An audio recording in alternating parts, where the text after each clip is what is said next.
आप किसी जादूगर को इसकी सालगिरह पर क्या तोहफा दे सकते हैं? वो तो वैसे ही हर चीज हासिल कर सकते हैं। उन्हें अब जराबों का जोड़ा, चॉकलेट का डिब्बा और दाढ़ी मूंडने के बाद लगाने वाला लोशन देकर तो खुश नहीं कर सकते।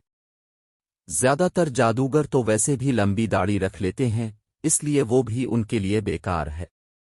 हाँ, उन्हें खुश करने के लिए कोई तोहफा देना हो तो उनके जादू की सलाहियतें बढ़ाने वाली कोई चीज दी जा सकती है, जैसे कोई मंत्रों वाली किताब कोई जादू का कफगीर जो किसी जादुई महलूल को हल करने में मदद दे सके। इसीलिए नन्ही तज़ीन जादू की चीज़ों वाली दुकान पर कासनी जादूगरनी के पास गई। इसने जादूगरनी से फरमाइश करते हुए कहा, मैं अपने चचा के लिए एक तोहफा ढूंढ रही हूँ ताकि उनकी सालगिरह के मौके पर उन्हें दे सकूं। वो जादूगर हैं और उनके लिए तोहफा ढूंढना बहुत ही मुश्किल है, क्योंकि वो तो हर चीज़ जादू के जरिए खुद हासिल कर सकते हैं। कासनी जादूगरनी हंसती हुई बोली, मुझे मालूम है कि तुम्हें किस तरह का तोहफा चाहिए। वो बहुत अच्छी दुकानदार थी और किसी भी ग्राहक को खाली हाथ नहीं जाने देती थी। वो कहने लगी, मेरे साथ भी यही मसला बन गया था जब मुझे अपने दादा को तोहफा देना था। क्या तुमने कोई खूबसूरत सूट देखा है? जादूगर बहुत पुरानी वजह के जाबई पहनते जो उन पर जरा अच्छे नहीं लगते। एक खूबसूरत सूट के बारे में तुम्हारा क्या ख्याल है? फिर इसने तज़ीन को भड़कीले कपड़ों के कई जोड़े दिखाए जिन पर तारे टाँके हुए थे। नन्ही तज़ीन कहने लगी, ये कपड़े ना तो चचा पर जचेंगे और ना वो उन्हें पहनेंगे। मैं कोई ऐसा तोहफा देख रही थी जिससे उन्हें जादू के सिलसिले में मदद मिले। कासनी जादूगरनी ने कहा, फुटबॉल खेलने वाले जादू के जूते कैसे रहेंगे? आजकल दोबारा उनका रिवाज आम हो रहा है। या फिर कोई जादूगरों के लिए नया असा? आजकल ये एल्यूमिनियम से बने हुए आ रहे हैं जिनका वजन बहुत कम होता है और जादूगर आसानी से इन्हें अलिफाटे कर घूमते फिरते हैं। तज़ीन बे-इख्तियार कहने लगी, नहीं नहीं। उसने दुकान में आदेर अलिफादेर निगाह दौड़ाई तो एक कोने में एक बोरी जैसी खुरदरी चीज पर उसकी नजर पड़ी जिसे लपेट कर रखा गया था। इसने कासनी जादूगरनी से बहुत अदब से पूछा, ये क्या है? कासनी जादूगरनी ने बड़ी तेजी से कालीन की तहें खोली। वो बोरी नुमा चीज असल में कालीन था। कालीन का एक कोना फटा हुआ था, जैसे किसी चूहे ने कातर डाला हो। कालीन के रंग मदहम हो चुके थे। कासनी कहने लगी, जैसा कि तुम देख रही हो इसके अच्छे दिन जा चुके हैं, इसलिए तुम अगर उसे खरीदना चाहो तो मैं उसकी कीमत में बहुत कमी कर दूंगी। इस तरह के नए कालीन की कीमत तो कोई बादशाह ही अदा कर सकता है।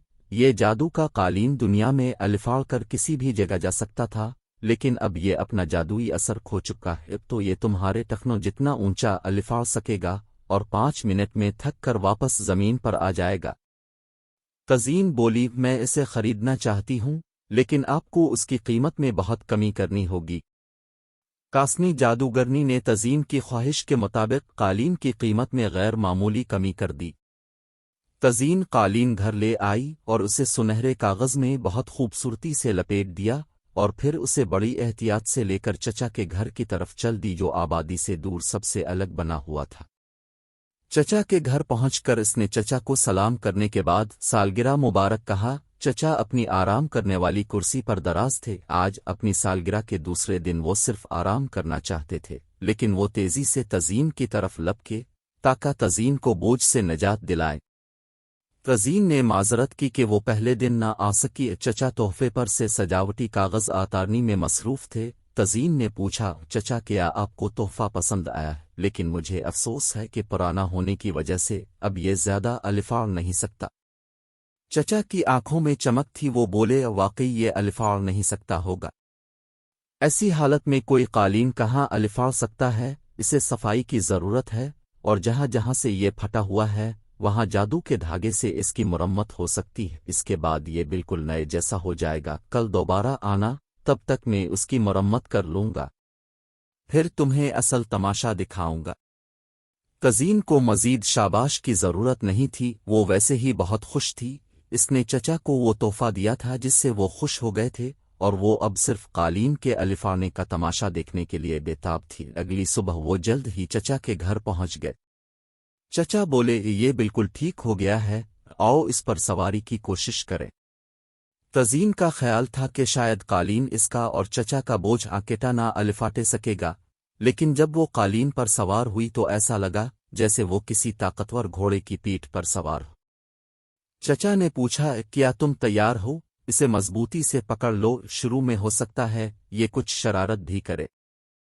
واقعی کچھ دیر میں قالین جیسے بے چین ہونے لگا، الفا چیل کود کی، لیکن پھر انہیں لے کر ہوا میں بلند ہوا اور کمرے سے باہر نکل گیا۔ ہوا کے شور کی وجہ سے تزین زور سے بولی، ہم کہاں جا رہے ہیں؟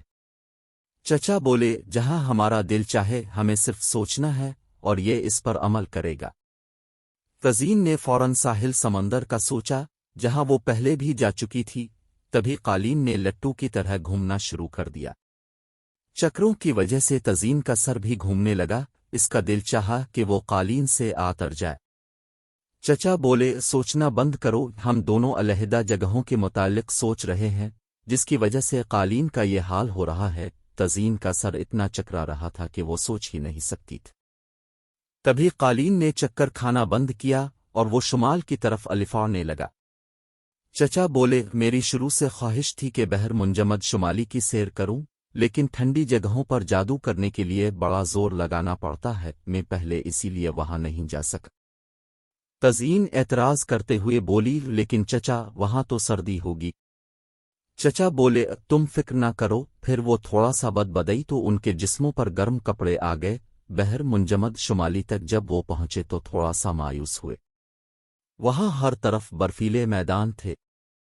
تزین بولی، مجھے تو امید تھی کہ مجھے یہاں برفانی بھالو ملیں گے۔